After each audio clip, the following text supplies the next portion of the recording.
한밤중에 저택. 강령술이 행해지는데요. 쉴 새 없이 쏟아지는 대답.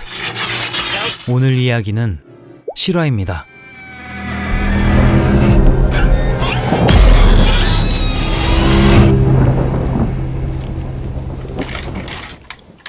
6개월 전, 존은 가족과 휴가를 왔습니다. 차는 고장났지만 들떠 있었죠. 구조 서비스 전화를 하려는 그때 멀리서 다가오는 불길한 트럭 소리. 그렇게 졸지에 딸과 부인을 떠나보냈습니다. 몇 개월 뒤, 힘든 나날을 보내던 존은 결심을 했죠.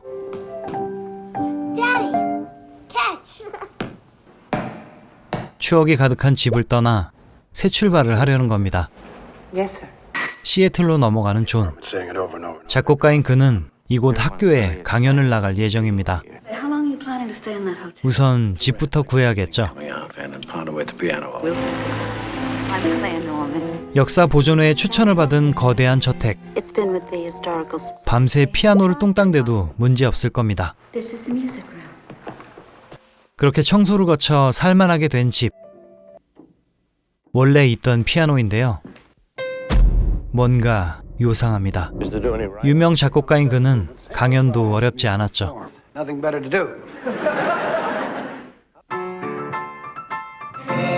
그의 곡은 연주회도 열릴 만큼 유명했습니다. 그때 이 연주회에 행차한 거물 정치인이 있었는데요. 존의 집이 원래 저 사람 소유였다는 사실. 그렇게 다음날 아침, 정체 모를 굉음이 울립니다. 문이 멋대로 열리기도 했죠. 새로운 악상과 함께 아픈 과거도 찾아왔습니다. 또 울리는 6시의 굉음. 뭐 가스관이 문제일 거라는데 구식이니 어쩔 수 없답니다. 연습도 마친 어느 날 밤, 모두가 떠난 뒤 집안에서 들리는 물소리. 애껴야 잘 사는데 물이 낭비되고 있었죠. 그러다 소리를 따라 찾아간 3층. 물속 아이의 환영을 보게 됩니다. 자꾸 요상한 일을 겪자 집에 대해 묻고 싶었던 존. 클레어는 뉴비라서 잘 모른다는데요. 이 고인물 아줌마가 뭔가 아는 듯 했죠. 어느 날 오후, 이 깨진 유리는 저 옥탑방? 가는 길이 안 보이자 수색을 하는데요. 벽에 꽁꽁 감춰둔 입구를 찾았습니다. 그리고 문이 열리네요. 존이 들어가죠. 그곳은 꽁꽁 감춰진 어떤 아이의 방인 듯 했습니다. 그런데 이건 익숙한 멜로디. 자신이 며칠 전 작곡한 그 선율이었습니다. 생전 처음 떠올린 곡인데 이미 있던 노래라니. 그리고 같이 가본 옥탑방. 여기 있던 아이는 아팠던 건가 싶었죠. 조사를 이어가는 두 사람과 그들을 신경 쓰는 고인물 아줌마. 알아보니 그 집엔 1909년경 차에 치여 사망한 7살 소녀가 있었습니다. 존과 비슷한 일을 겪은 가족이었죠.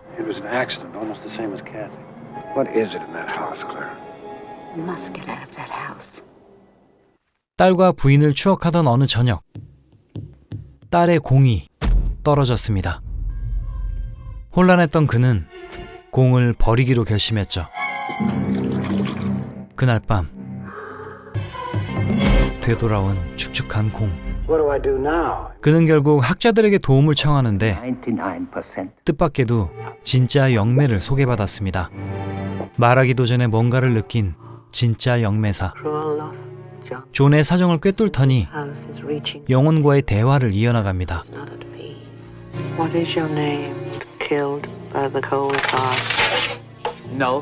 대답 대신에 글로써 답하는 그 존재. 소녀가 아니라 조셉이라는 남자애였고 존에게 강력히 헬프를 치고 있었죠. 이어지는 질문들. 그때 와장창과 함께 의식은 종료되고 말았습니다. 혼자 남아 녹음본을 확인하는 존. 그런데 대답이 들립니다.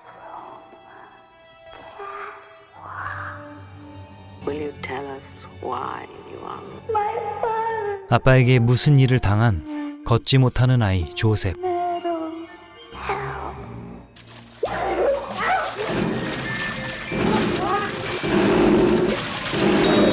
그런데 이름이 그 정치인과 같았습니다.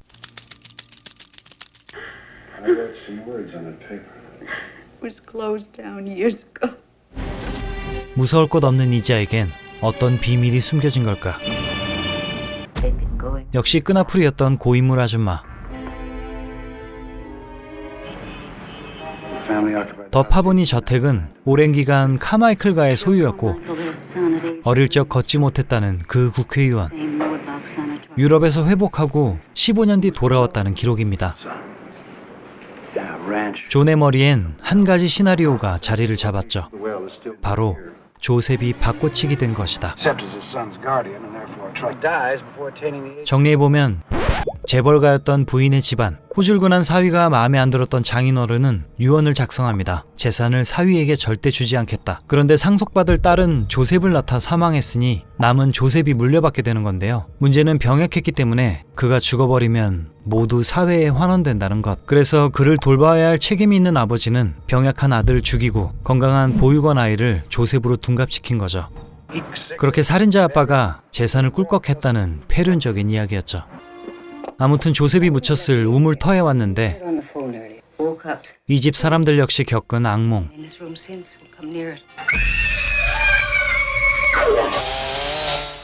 이 우물엔 진짜 조셉이 있었습니다.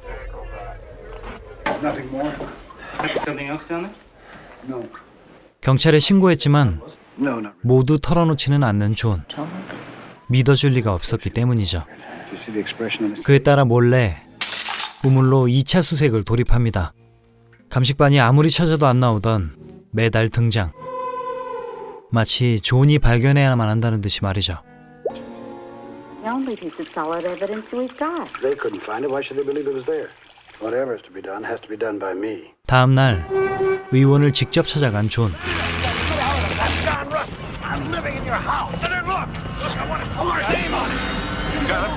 과연 알아들었을까요? No idea. Ask him to call me in Spokane.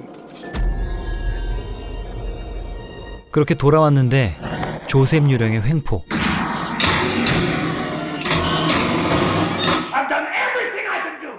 그리고 집에 찾아온 경찰 높은 양반. 의원의 하수인이 분명했죠. Out now. Like this, but I am so damn mad. This morning. Miss Norman, an hour with a warrant and 엄포를 놓고 사라지는 정치인의 개. They've canceled your lease. 의원은 전방위 압박을 시전하고 있었습니다. 조셉 저놈 지 한 풀 재고 다들 뭔 고생인지. 그때 보여진 끔찍한 환영. 그건 기이하게 사망한 경찰청장이었습니다. What? 얼마 후 드디어 독대하게 된 의원과 존. I just what the hell? 차근차근 모든 일을 설명했죠. It was Richard Carmichael, your father, who murdered the boy, his natural son. That changeling was you. 관통당했는지 어쨌는지 돈 먹고 떨어지라는 가짜 조셉. Like you for years. 돈 노린 게 아니었던 존은 None of this. 따끔한 일침을 가합니다. Suspected something was wrong all your life. You're the cruelest kind of murder. No! 발끈한 가짜 조셉 노인과 그의 양심에 맡기는 존. I'm sorry. I find that you breathe. You'd never come into 딱 보니 회개는 글렀죠. 그리고 열리는 빈집과 John, 왜 때문인지 그녀를 유인하는 조셉 유령. where are you?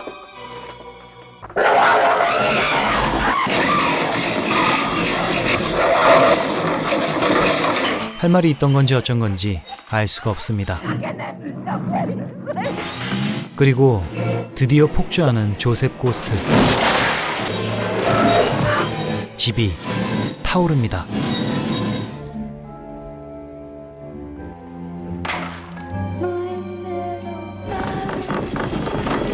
그리고 저택에 행차한 가짜 조셉 노인. 그가 향하는 곳은 바로 찐 조셉의 옥탑방이었죠. 직접 목격하는 아버지의 끔찍한 범행. 결국 심장이 먹고 말았습니다. 아마도 매달 최면을 통해 원격으로 목격한 거겠죠.